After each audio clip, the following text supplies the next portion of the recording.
안녕하세요. 김도현 변호사입니다. 네, 변호사님, 오늘은 기여분, 그 중에서도 이제 며느리에게 기여분이 인정될 수 있을지에 대해서 얘기를 나눠보려고 하는데요. 원칙상 며느리는 상속인이 아니니까 기여분이 인정되지 않는 거죠?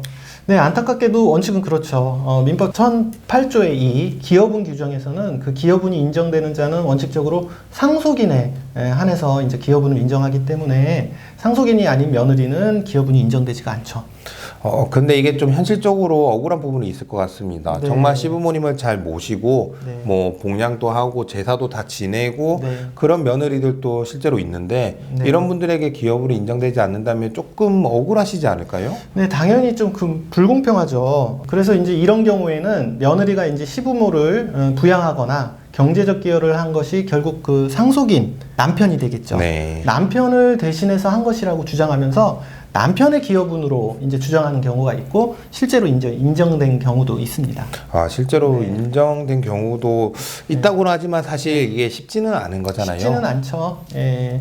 그 기여분이라는 것이 결국은 이제 상속분의 이제 조정이잖아요. 네. 공동 상속인 중에서 피상속인을 상당 기간 이제 부양하거나 아니면 이제 상속 재산의 이제 유지, 증가에 기여한 경우에 그 기여자에게 이제 재산을 더 주라는 의미인데, 변호사님도 아시겠지만 우리 법원이 상당히 그 기여분 인정에 좀 인색하죠.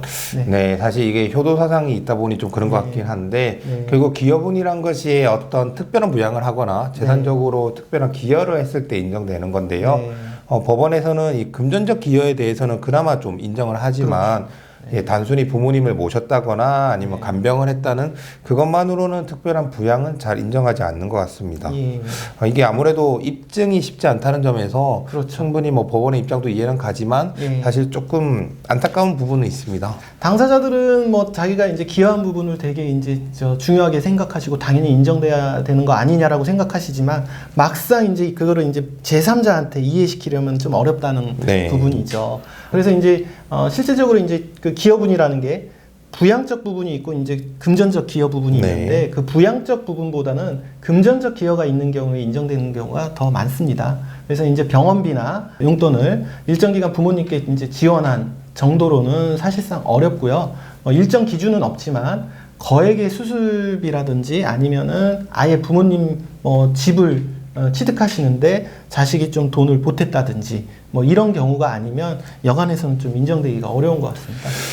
그래도 변호사님, 이게 아무래도 뭐 자식이 여러 명 있다고 해도 그 중에서 좀 보통 이제 장남이 모시거나 아니면은 이제 재산적으로 뭐 좀 형편이 괜찮은 네. 자녀가 이제 부모님을 모시게 되는데, 네. 그러면은 그게 형평의 원칙상 어느 정도 보상이 있어야 되지 않을까요? 예, 당연히 그래야 될 것이고요. 법원이 아무리 인색하다 하더라도 뭐 예를 들면 여러 명의 자식이 있는데 오로지 한 자식만 부모님을 열심히 모시고 나머지는 뭐 부모님 모시지 않고 뭐 자기 생활에 바쁘고 연락도 끊기고 하는 뭐 이런 극단적인 케이스도 간혹가다 있거든요.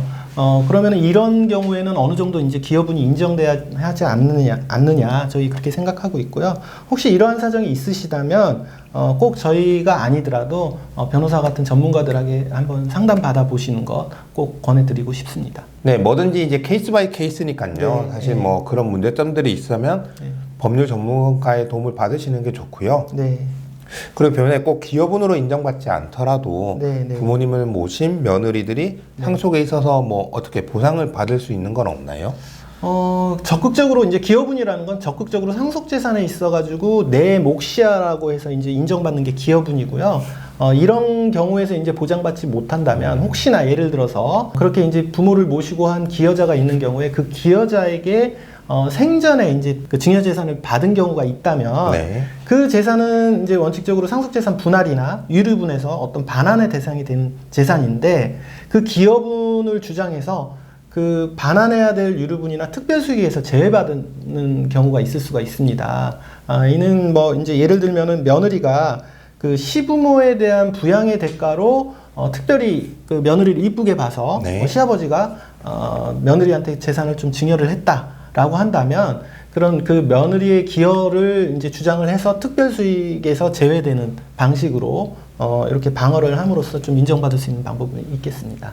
다만 이제 그런 것들을 하려면은 사실 증거 자료가 필요할 텐데요. 당연하죠. 뭐 뭐든지 뭐 증거 자료 없이는 뭐 법원에서 인정해주기는 어렵고요. 그러는 과정에서 이제 시부모한테 이제 잘했다는 그 기여의 정도나 이런 것들은 미리미리 좀 준비를 하셔서 소송을 대비한다기보다는 뭐 미리 이런 점을 알고 계신다면은 그래도 어느 정도 대비를 먼저 하시는 게 좋지 않을까 싶습니다. 네, 말씀 감사합니다. 며느리에 대해서 기여분이 인정되지 않는 것이 판례라고는 하지만 지금 변호사님께서 말씀해 주신 대로 구체적인 사정에 따라서 또 사실관계에 따라서 그 생전 증여받은 재산이 특별수익에서 제외될 수 있고 또 그럼으로써 이제 공평한 상속을 이룰 수 있다는 점 네. 확인하시면 좋겠고요. 뭐 이러한 공평한 상속을 위해서는 사실 사전에 미리 법률 전문가들의 가장 도움을 중요하죠. 받아서 네. 미리 상속 설계를 하시는 게 가장 좋은 방법 같습니다. 네, 오늘은 이제 며느리에게 기여분이 인정되는지에 관해서 말씀을 나눠봤고요. 저희는 또 다른 영상에서 찾아뵙도록 하겠습니다. 감사합니다.